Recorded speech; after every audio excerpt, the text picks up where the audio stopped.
को बहुत हंसाया। महाराज क्या किया, कन्हैया ने 2 फटके और जड़ दी। अरे जरा सीखो तो, मनुष्य का ये बाहरी वेश तो वैष्णव का होता है, पर मन में काम वासना कंचन कामनी को रमाता। बाहर तो मनुष्य दिखता है, लेकिन अंदर इसके अंदर काम वासना और महाराज कामनी को बसाता। बाहर से भक्त होने का ढोंग करता। अब आज वो बात हमने प्रातः काल कही, बाहर से ढोंग मत कर, अंदर का पाखंड अगर बुरा है तो बाहर का ढोंग भी खत्म हो जाएगा, पकड़ लिया जाएगा। ये ढोंग, ये अभिमान ही तो भूत है। ये ढोंग, ये अभिमान, ये पाखंड सबसे बड़ा भूत है। तो इस भूत को उतारना भगवान जानता है। जो जीव की पिटाई के लिए कालभूत है, कालभूत है, तो मेरा आपसे अनुरोध यही है कि ऐसा पाखंड मत कर। आप जो पीले वस्त्र पहन लेते हो, गिरवा पहन लेते हो, ये तुलसी की माला डली है, ये रुद्राक्ष है, ये कलावा है, और आपके ये त्रिपुंड पे ये तिलक है, और आप एक संत भेष में हो, पूजा पाठ में हो, इसमें पाखंड किया तो मारे बच नहीं सकते। भगवान ऐसे पाखंडी का भूत उतारना भली भांति से जानते हैं। अगर आपने सच्ची बात सुनी है तो सच्ची बात को सच्ची मान के पक्की करके अपने हृदय में बैठा दो। ऐसे तो बहुत तेरे लोग हैं जिनकी आकृति तो बड़ी आकर्षित है, ऐसे बहुत तेरे लोग हैं जिनका आकृति स्ट्रक्चर बड़ी आकर्षण लगती है, सुंदर लगती है, लुभावनी होती है। देख लो कोई बात आगे सुंदर लगती है, अच्छी होती है, लुभावनी लगती है, किंतु भयंकर घृणाजनक उस बुढ़िया की बाती कभी ढोंग मत करना। दम में ढोंग ही भूत है। भक्ति औरों को दिखाने के लिए नहीं, प्रभु को प्रसन्न करने के लिए।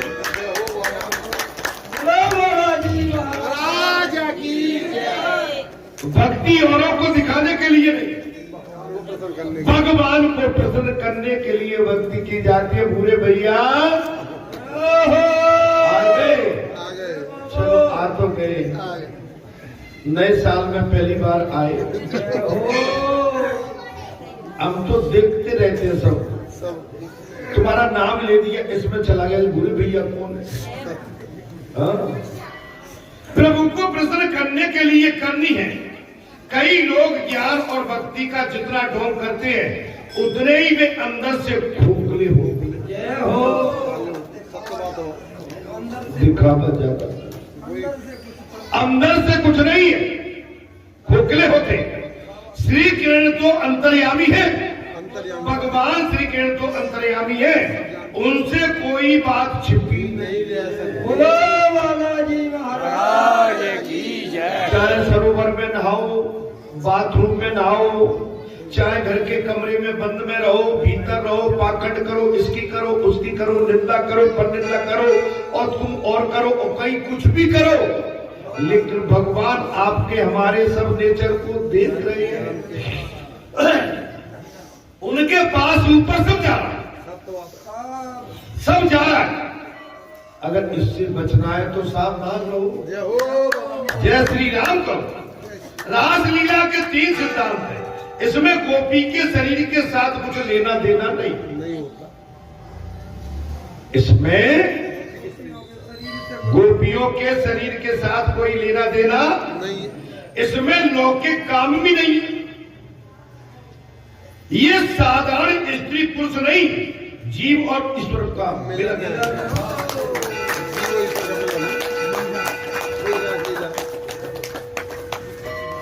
ये साधारण स्त्री पुरुष नहीं,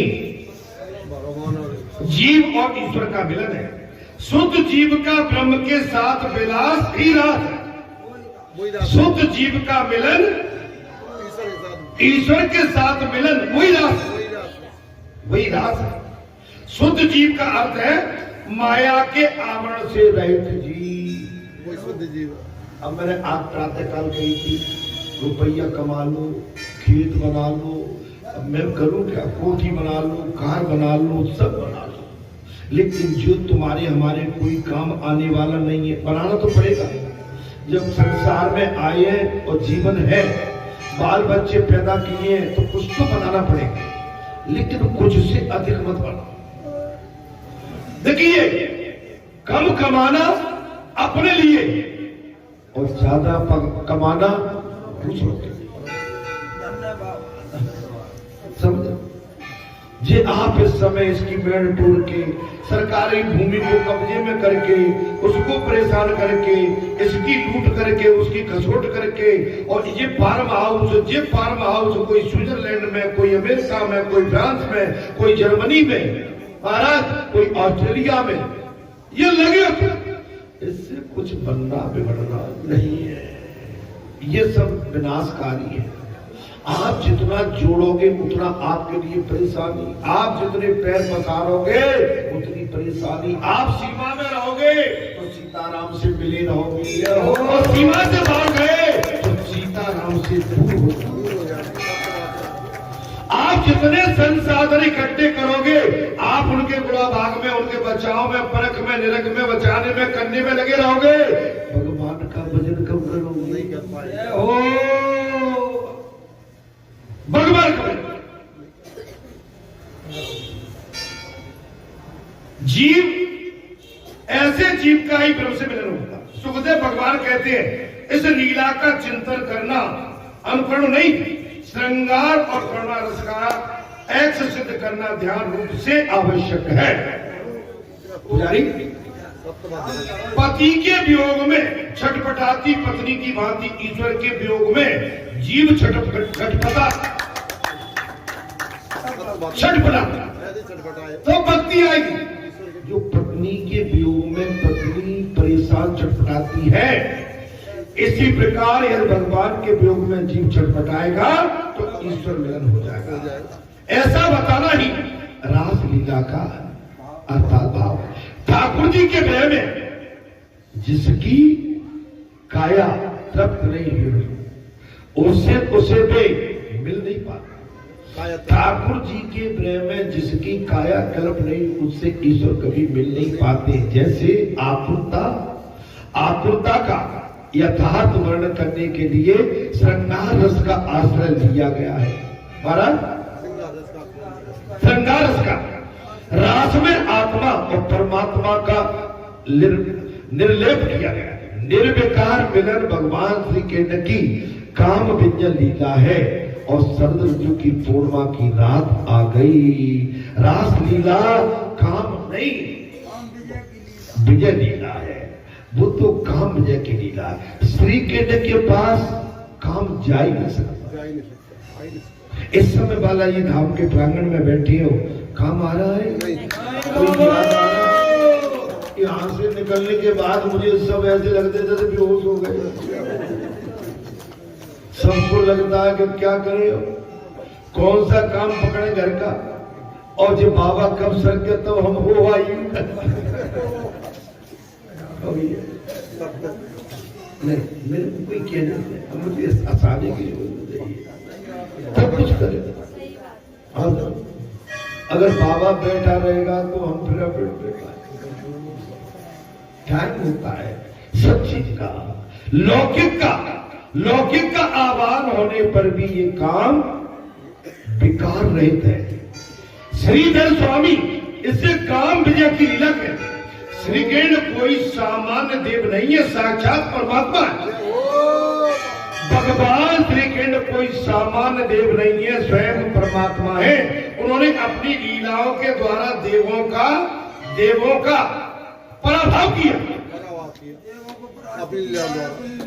अपनी लीला से देवताओं का भी पराभव, माने उनका भी शंका खत्म कर दी। जैसे ब्रह्मा, इंद्र, कामदेव, इनको सबको भ्रष्ट किया।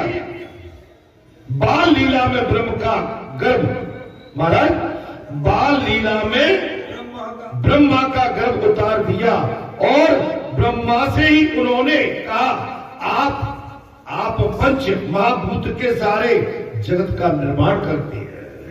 ये संकल्प मात्र जगत से सर्जन करता। भगवान को सृष्टि की रचना करने के लिए किसी वस्तु की आवश्यकता पड़ती नहीं है। ब्रह्मा जी में और पार ब्रह्म परमेश्वर में अंतर है। ब्रह्मा जी 5 तत्व से इस सृष्टि का मानव का रचना करते हैं, लेकिन भगवान तो संकल्प मात्र से ही रचना करते हैं। इनकी आवश्यकता नहीं पड़ी। संकल्प मात्र से उन्होंने गोप बालकों और बछड़ों का निर्माण किया था। वो रूप उन्होंने स्वयं ले लिया। गोप बन गए, बछड़े बन गए, गौ बन गए, लीला कर दी। सारी माताओं को चिंता रहती थी कि ऐसा बाल गोपाल आके हमारे स्तर को स्तनपान करे, हमारे आंगन में खेले। भगवान ने कहा तथास्तु। गौ माताओं को चिंता रहती थी ऐसा बछड़ा अगर हमारे गर्भ से जन्म लिया होता तो हमारे स्तन से दूध स्तनपान करता। गौओं का तथास्तु, बछड़े बन गए। माने सारे रूप रख लिए संकल्प मात्र, और ब्रह्मा जी का वास तोड़ दिया। अग्नि का भी गर्भ नष्ट किया भगवान। अग्नि को प्राप्त, अग्नि का गर्भ नष्ट किया। इंद्र का अभिमान भी और गोवर्धन लीला में उतारा गया और वरुणदेव का प्रभाव भी किया। ब्रह्मा आदि देवों की पराजय हुई। तुम्हारा कंधर्व कामदेव का अभिमान जागा। अब तो मैं ही सबसे बड़ा देव हूं। उसने श्री कृष्ण के पास आकर मल्ल युद्ध का प्रस्ताव रख दिया। काम का एक नाम है मार भी है। क्या है महाराज?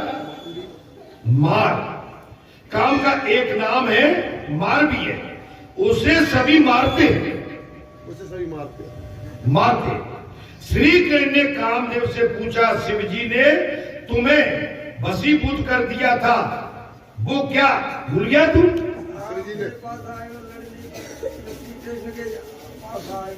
भगवान श्री कृष्ण ने कहा तू भूल गया। भगवान शंकर ने तुझे भस्म कर दिया था, तू इसके बाद मेरे पास आ गया। काम ने कहा हाँ वो तो ठीक है,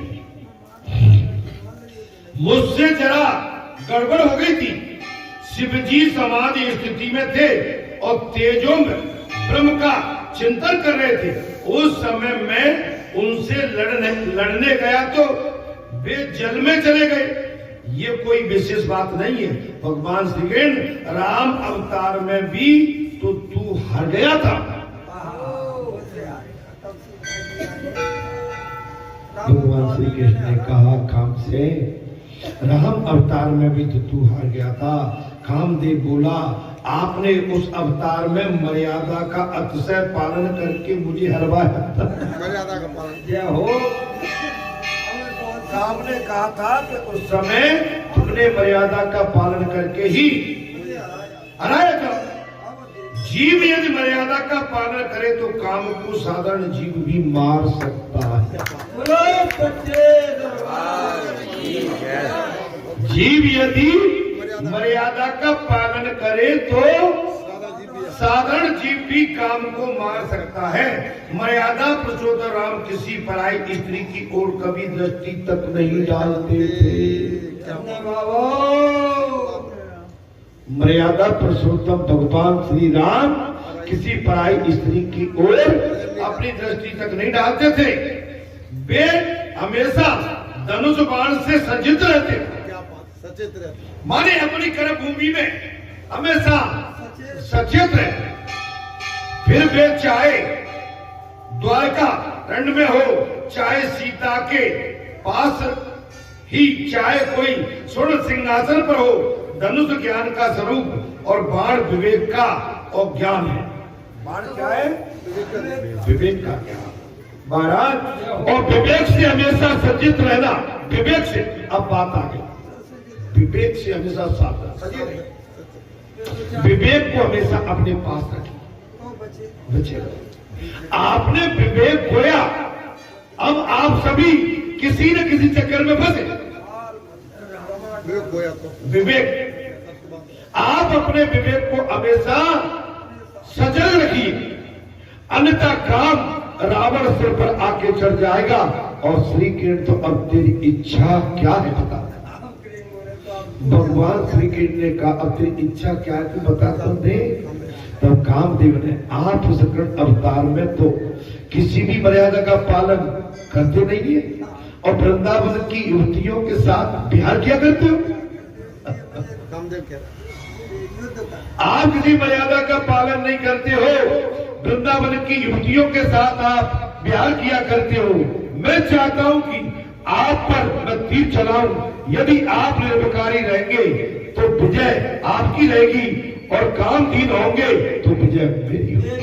कैसी लगी? बहुत अच्छी बात। सुनते सुनते आप तक तो नहीं, आप निर्विकारी रहेंगे तो आपको ईश्वर मानो। कामदेव ने कहा कि आप निर्विकारी होंगे, क्या कर लिया भाई? त्रेता में तो आप मर्यादा में थे, ठीक है, एक पत्नी एक लक्ष्य एक साधना। इस समय तो गोकुल वृंदावन की स्त्रियां माताओं के साथ आप प्यार करते हो। अगर वास्तव में आप काम के आदि नहीं होंगे तो मैं ईश्वर मैं बन जाऊंगा, नहीं फिर मैं ईश्वर बन जाऊंगा। आप काम के आदि में हो गए तो ईश्वर। कृष्ण अवतार में श्री कृष्ण पुष्टि पुरुषोत्तम है। पुष्टि पटकथा मन नहीं लगा तुम्हें? ठंड लग रही है? ज्यादा ठंड लग रही है? बहुत मन लग रहा? आप तो ठीक है। कृष्ण अवतार में श्री कृष्ण पुष्टि पुरुषोत्तम है। भगवान ने राम अवतार में शरीर से तो क्या मन से किसी भी को स्पर्श नहीं किया, मन से भी नहीं किया, मन से भी नहीं। राम अवतार में भगवान ने राम अवतार में शरीर से तो क्या मन तक से किसी को स्पर्श नहीं किया, मानसिक स्पर्श भी वे नहीं करते थे। कामदेव ने श्री कृष्ण से कहा मर्यादा का पालन तो साधारण जीव के लिए है, ईश्वर के लिए नहीं। शरद पूर्णिमा की रात्रि में आप युवतियों के साथ विहार कीजिएगा, उस समय मैं आप पर बाण चलाऊंगा, और जो जीत जाएगा वही ईश्वर। शरद पूर्णिमा के दिन में आऊंगा और मैं आप पर महाराज विलासिता के बाण चलाऊंगा, और जो जीत जाएगा उसमें वही ईश्वर कहलाएगा। काम ने सोचा था कि श्री कृष्ण को हराना बड़ा आसान है। हमने सोचा युवतियों के साथ रहता है ये भाग हरा, इसमें इतनी एनर्जी शक्ति कारण की मैं हरा दूंगा, क्योंकि वे सारा दिन गोपियों के साथ मुक्त सहचार करते रहे। श्री कृष्ण तेरी यही इच्छा है तो वैसा हो जाए।